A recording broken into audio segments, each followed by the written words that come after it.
Hello belles âmes d'amour, joie de vous accueillir, que l'amour circule en vos cœurs et en vos vies. Aujourd'hui, l'élan de vous déposer un partage sur une pratique de conscience unité qui est chère à mon cœur, qui sont la reliance aux guidances des mondes subtils avec les oracles sacrés.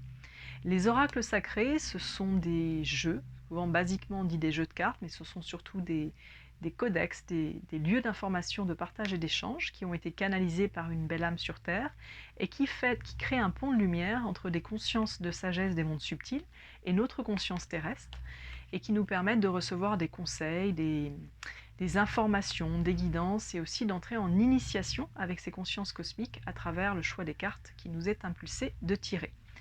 J'ai beaucoup d'amour, je ressens beaucoup d'amour pour les oracles. À titre personnel, ils sont rentrés dans ma vie lorsque j'avais 10 ans avec le livre des mutations, le I Ching, qui s'appelle aussi le Yi King, qui est un art divinatoire de grande sagesse de la culture chinoise, et le livre des transmutations qui porte un regard sur l'état et l'évolution des mondes extrêmement précis, exigeant et empli de sagesse et d'amour. Donc j'ai été initiée au I Ching durant 15 ans, jusqu'à mes 25 ans, et très clairement, les esprits directeurs, les consciences pures qui ont donné naissance à ce texte sacré, qui se pratique avec des pièces, et qui donc génère des hexagrammes, avec des tigrammes aussi, 64 hexagrammes, nous porte à rencontrer la conscience de l'ultime, la conscience de l'évolution, avec un regard de sagesse de l'évolution. Ça nous donne aussi des clés personnelles et collectives pour déployer notre conscience de sagesse sur la planète. Donc c'est un très très beau, voilà, un très bel art divinatoire, un très beau livre des mutations, néanmoins extrêmement exigeant. En parallèle, j'ai rencontré assez rapidement les oracles des anges avec Dorine Vertu, les oracles sacrés avec Alana Fairchild, et une amplitude de jeux sacrés, les lettres hébraïques aussi, les oracles des lettres hébraïques.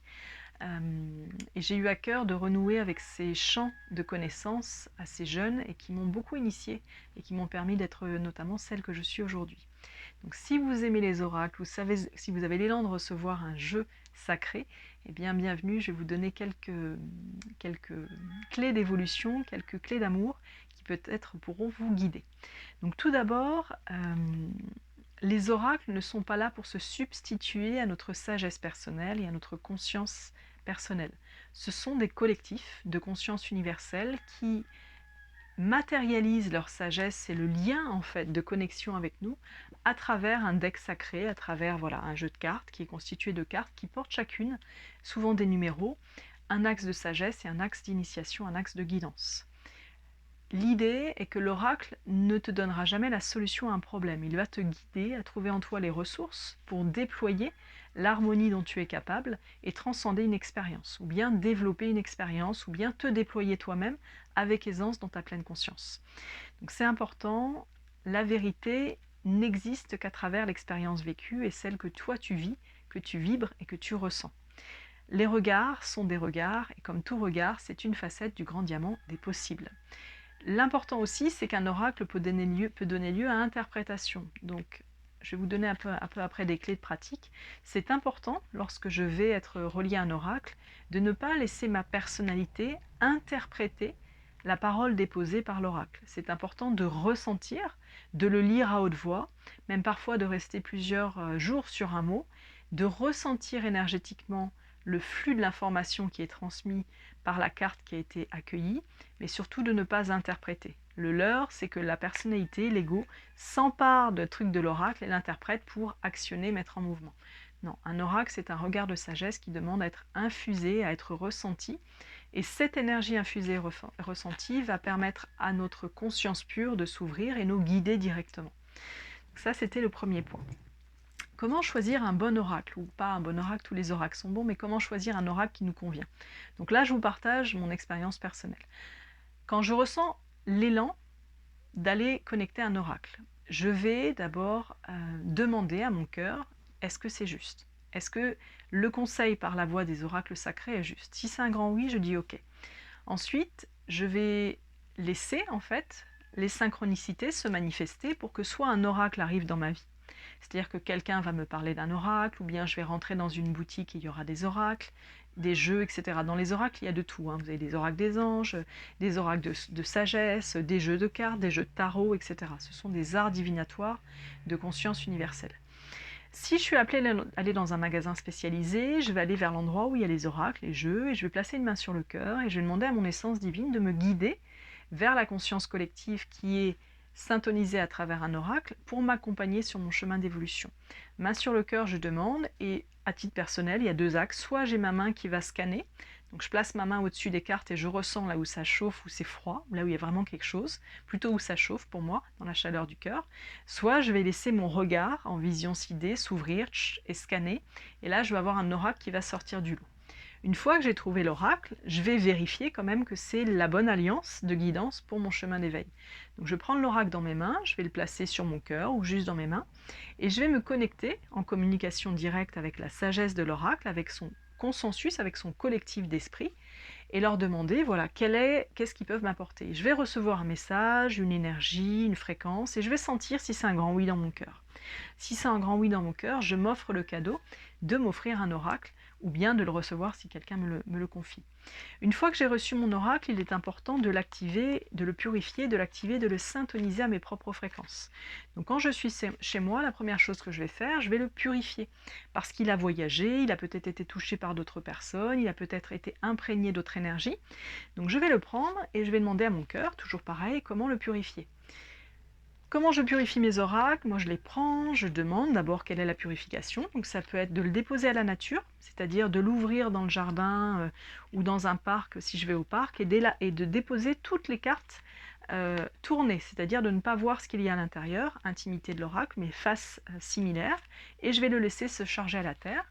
Puis je vais peut-être chanter, je vais peut-être passer de la sauge, demander à l'énergie solaire de le purifier, aux élémentaux de le purifier. Donc de vraiment le libérer des énergies de transition entre sa conception et son arrivée jusqu'à moi. Autre possibilité, je le place dans mes deux mains et j'envoie de l'amour, j'envoie de la lumière et je purifie tout ce qui est autre que pur amour dans et autour de l'oracle. Après ça, je vais enclencher l'activation de l'oracle, du jeu sacré. Donc pour l'enclencher, ce que je fais moi, c'est que je l'ouvre, je lui demande quand est-ce qu'il est OK. Encore une fois, c'est un objet dans la matière 3D, c'est surtout une Stargate, c'est un portail de reliance avec des consciences qui sont vibrantes et vivantes. Donc beaucoup de respect pour vos oracles, c'est important. C'est pas juste un truc que je mets comme ça, etc. Non, c'est un lien de cœur à cœur avec un collectif sacré qui va nous accompagner à un moment donné de notre chemin de vie. Donc je l'ouvre et puis voilà, je vais prendre les cartes et puis je vais toujours pas les regarder, ça c'est un choix personnel, mais vous pouvez les regarder. Pourquoi? Parce que j'aime bien, moi, laisser le grand mystère œuvrer et découvrir la profondeur des cartes au fur et à mesure des tirages, pour ne pas m'influencer non plus. Mais c'est un regard, chacun est libre de faire ce qu'il veut. Je vais les ouvrir, tac, tac, tac, tac, tac, et puis je vais souffler sur les cartes et je vais placer le jeu sur mon cœur. Et je vais demander la symphonie de cœur à cœur pour nous syntoniser, en fait, simplement nous aligner dans les fréquences d'être-té qui sont similaires. Et une fois que j'ai fait ça, bon, je vais lire évidemment les recommandations du jeu. Souvent, vous avez un petit livre à l'intérieur qui vous dit comment pratiquer, comment faire des tirages, etc. Moi, je vais écouter mon cœur et ensuite, je vais déposer ma question sur laquelle je demande un regard de sagesse à l'oracle. Alors aujourd'hui, ou en tout cas actuellement dans ma vie, je n'avais plus d'oracle et puis il y a quelques mois, j'ai ressenti l'élan d'être accompagnée. Donc j'ai demandé à l'univers de me permettre de recevoir des oracles qui allaient m'accompagner. Et certains sont arrivés par synchronicité, une belle âme qui en a parlé, d'autres qui m'ont été offerts, voilà, donc merci aux belles âmes qui offrent des oracles aussi, et d'autres où voilà, je marchais et puis je les ai rencontrés. Donc avec moi aujourd'hui, j'ai 3 oracles, 2 oracles d'Alana Fairchild. Le premier, c'est l'oracle des guerriers de la Terre, je ne sais pas si vous allez le voir comme ça, l'oracle des guerriers de la Terre. C'est l'essor de la tribu des gardiens et des visionnaires, Graya Angaya.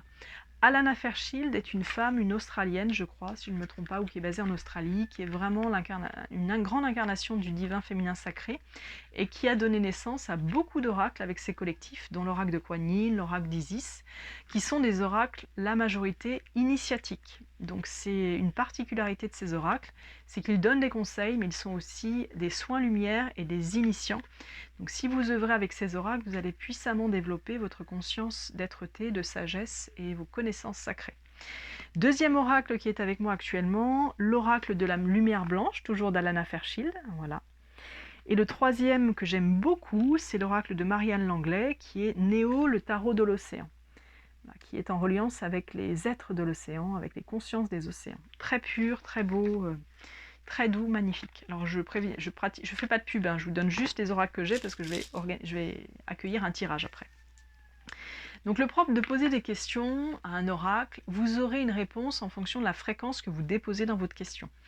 Donc lorsque vous déposez une question, elle peut être très simple, comme j'ai l'élan d'aller demander un conseil de sagesse, simplement un conseil de sagesse à l'oracle. Donc je dépose mon intention, c'est important de déposer une intention à l'oracle pour lui donner une direction d'émanation et de réponse. Et je dis voilà, par exemple, je vais accueillir l'oracle de Néo qui a besoin, qui a envie de parler depuis tout à l'heure, parce qu'il n'arrête pas de venir. Et donc, voilà, je vais simplement le prendre dans mes mains, le resyntoniser à mon état d'être aujourd'hui, le placer sur mon cœur. Alors, je l'ai déjà fait avant, mais je vous le repartage. Je vais remercier les consciences du jeu d'être en présence, en disponibilité, de m'accorder leur temps, leur conscience et leur sagesse. Et je vais dire, voilà, j'aimerais recevoir un regard de sagesse sur mon chemin de vie actuellement. Donc, je dépose un regard large parce que je n'ai pas une situation particulière sur laquelle j'aimerais un conseil, mais simplement un regard de sagesse. Après, deux axes, quand vous enclenchez votre tirage. La plupart du temps, il est fréquent de voir les belles âmes, voilà, faire comme ça. Faire circuler l'énergie dans les jeux.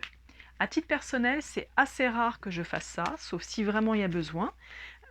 C'est très bien en fait, c'est juste que ça enclenche une certaine fréquence d'énergie. Moi, j'ai plutôt tendance à prendre mon jeu dans les mains et à laisser faire mes mains. Donc je laisse faire. Là, par exemple, mes mains, elles font ça. C'est pas toujours le cas. Et puis soudain, elles remettent, et là, clac, elles enclenchent et elles changent de sens. Pourquoi elles changent de sens? Je ne sais pas, je laisse faire en fait. Voilà, et là, elles me disent, c'est prêt, vous pouvez prendre un tirage.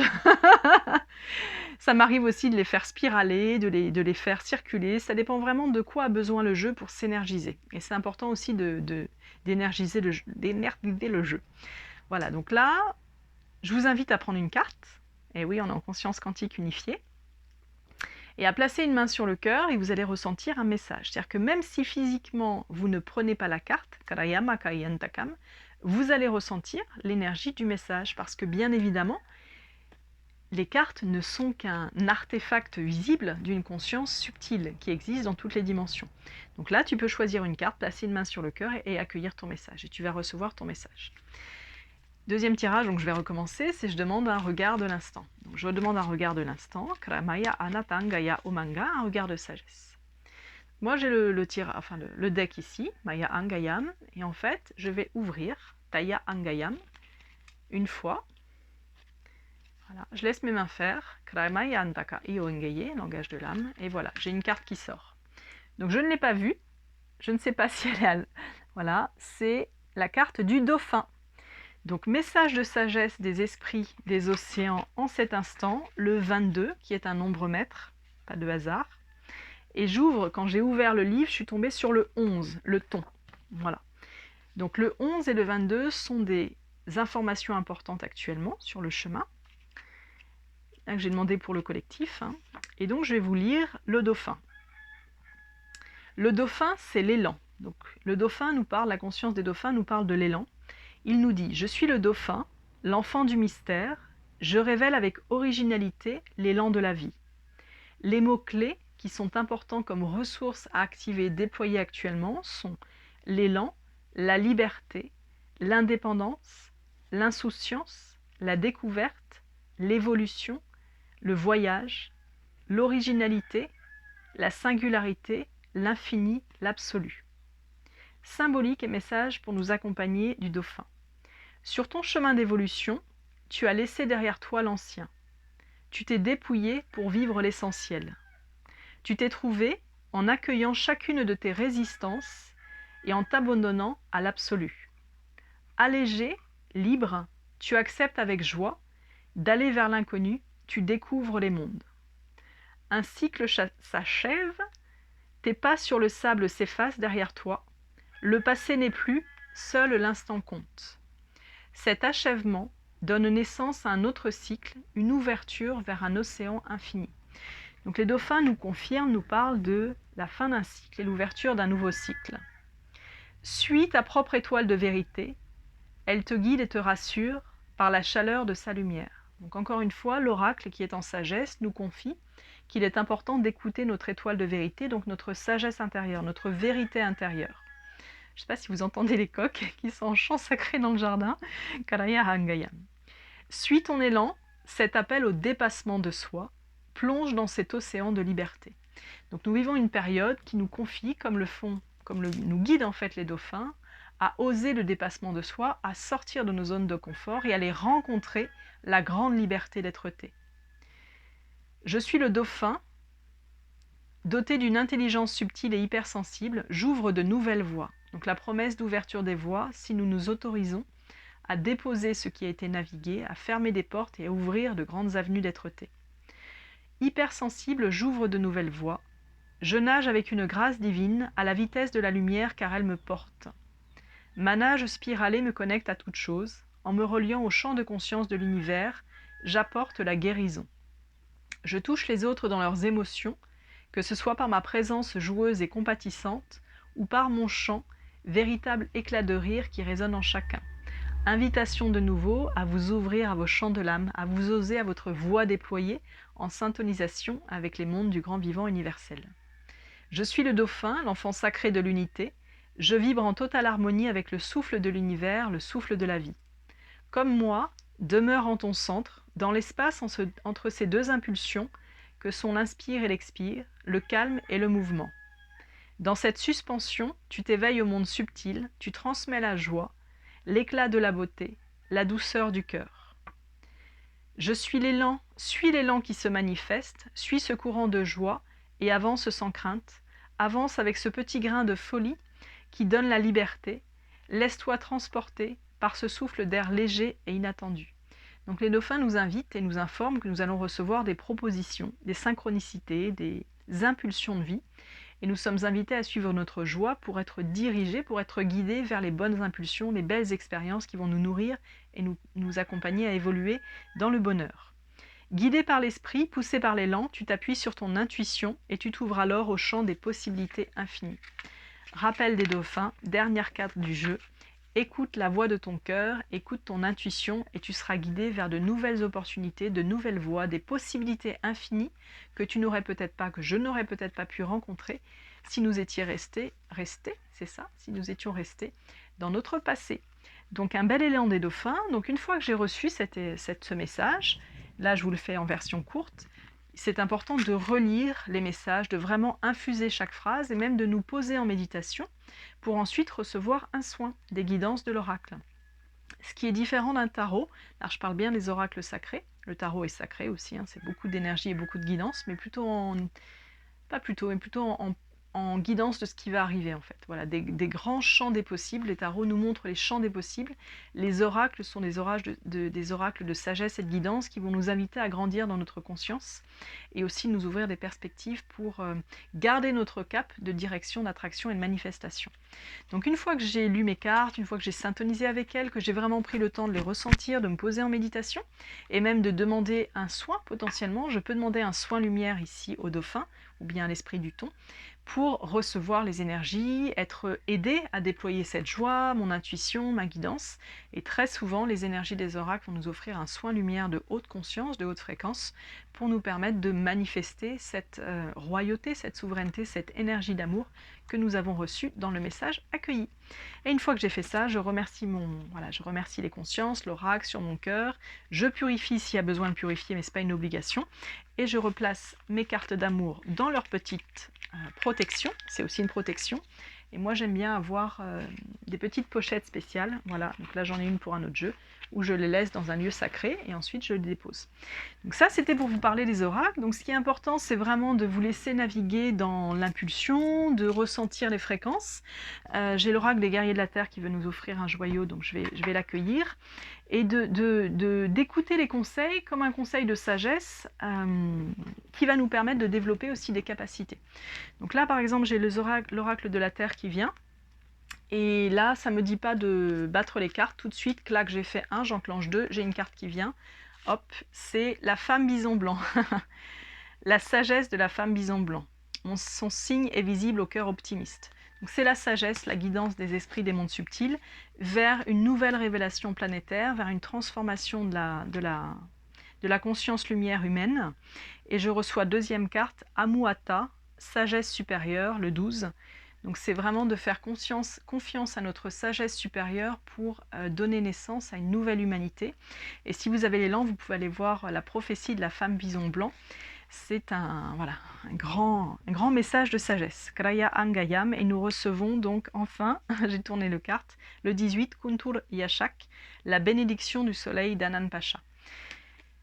Donc c'est beaucoup d'énergie, c'est beaucoup d'inspiration, et l'important c'est vraiment de vous sentir soutenu et de voir que nous avançons en collectif, monde subtil, monde visible, et les oracles sont vraiment là pour nous aider, nous montrer que notre situation est comprise, que nous sommes écoutés, que nous sommes soutenus, et permettre vraiment à l'énergie des mondes subtils, des mondes invisibles, enfin moi j'aime pas dire invisible parce que pour moi c'est pas invisible, c'est complètement visible, c'est juste que c'est très subtil et précieux, et nous accompagner au quotidien, nous accompagner dans nos grands projets, nous accompagner à poser des décisions dans nos choix qui seront guidés depuis la sagesse supérieure qui est en nous et qui se reflète à travers les jeux de lumière.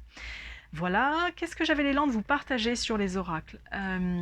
Est-ce qu'il y a un moment donné où on peut se séparer de nos oracles? Oui, il y a des moments donnés où je ne vais plus me sentir en résonance avec mes oracles, donc je peux offrir la possibilité de les transmettre. Si c'est le cas, ça vous demande de faire peut-être une petite cérémonie d'amour avec votre oracle, de vous poser avec amour, de créer un espace sacré, de parler aux consciences de l'oracle en lui disant que vous aimeriez, vous sentez que c'est ok pour vous, que vous aimeriez libérer ce champ de fréquence et de guidance, et que vous êtes prêt à le transmettre, par exemple. Donc ça demande de purifier votre oracle, et ça demande de dire simplement « je suis prêt à le transmettre », et vous recevrez assez fréquemment, rapidement, quelqu'un qui va peut-être vous en parler. « Ah tiens, j'ai entendu parler de tel oracle ou de tel jeu de cartes », et vous pourrez lui transmettre. Il y a en revanche des jeux qu'on ne transmet pas forcément, souvent notamment les tarots, parce que les tarots sont un art divinatoire très spécifique, qui œuvre avec des consciences de divination spécifiques, des champs mémoriels, des champs d'information, des potentiels, et c'est quand même assez rare que les tarots aiment être transmis. Plutôt de génération en génération qu'à quelqu'un d'autre. Mais pourquoi pas? Le propre de la transmission d'un tarot, dans ce que moi j'en ai compris aujourd'hui, et les tarologues sont bien plus avancés que moi sur la pratique, c'est qu'il cohésionne des mondes dans des mondes, et que vraiment mon énergie, mon art propre divinatoire vient puissamment se syntoniser, et que quelque part, pour transmettre cet objet sacré, cet art sacré, ça demande qu'il y ait une transmission initiatique. Mais voilà, sinon après écoutez votre cœur et il vous guidera. Donc voilà ce que je voulais vous déposer pour les oracles. Non, c'est tout. J'avais une petite vidéo comme ça, vous faire un petit tirage, enfin accueillir un réceptacle du cœur, un message du cœur, et vous dire que c'est chouette d'avoir des oracles dans votre vie parce que c'est vraiment une alliance des mondes bénéfique. Si jamais j'ai un oracle et vraiment je sens qu'il n'est pas bon pour moi ça m'est arrivé avec l'oracle de Béline, où vraiment c'est pas mes fréquences du tout en fait, c'était pas ok. J'ai demandé humblement à refermer l'espace, et pour l'instant il est en sommeil, et le jour où il sera appelé à être transmis, eh bien l'espace s'ouvrira, il ira vers la belle personne qui sera en capacité de recevoir sa puissance, son exigence, et voilà, et ses fréquences, ou pas du tout, parce que parfois il y a des fréquences de certains oracles qui n'ont plus lieu d'être sur Terre, et qui de coup se referment de manière naturelle et mystique, un peu quand même. Voilà. Voilà belles âmes, élan de vous partager, n'hésitez pas à déposer en commentaire si vous avez des questions, si vous avez un partage d'expérience. Si j'ai une belle âme qui me demande est-ce qu'un oracle peut être nuisible? Oui, on va pas se cacher. Oui, il y a des oracles qui ne nous sont pas bénéfiques, voilà. Mais ça, on le sent en général, on le sent dans notre cœur. C'est pas que c'est bien ou mal, c'est juste qu'on n'a pas d'affinité, et donc c'est pas la peine d'aller se mettre dans une dimension de conscience avec un oracle, un jeu sacré, si on ressent qu'on n'a pas d'affinité. Voilà. Après il y a des oracles aussi plus ou moins difficiles, c'est souvent des enseignements de sagesse, donc ça nous accompagne à développer des potentiels en nous, hein. Le propre d'un oracle, c'est aussi d'accompagner l'évolution et l'ascension personnelle, pas de créer une dépendance. Donc un oracle bénéfique, il va vous accompagner à développer vos potentiels divins, vos capteurs hypersensoriels, vos capacités extrasensorielles, votre propre art de capter la sagesse, les conseils, etc. Donc ils sont quand même majoritairement bénéfiques. Néanmoins, certains sont un petit peu plus... voilà. Mais on le sent en général dans notre cœur. Voilà. Plein d'amour vers vous, joie d'avoir déposé cette vidéo, j'aurais aimé faire un peu plus court, mais a priori c'était l'espace qui s'ouvrait, donc c'est très bien comme ça. Prenez soin de vous, et puis surtout, voilà, osez-vous et choyez-vous dans cette grande aventure de la vie qui nous est proposée de vivre aujourd'hui, avec ses étapes, ses challenges, ses obstacles et ses émerveillements. Karaya Angaya Ima Onga Iantakan. À très bientôt.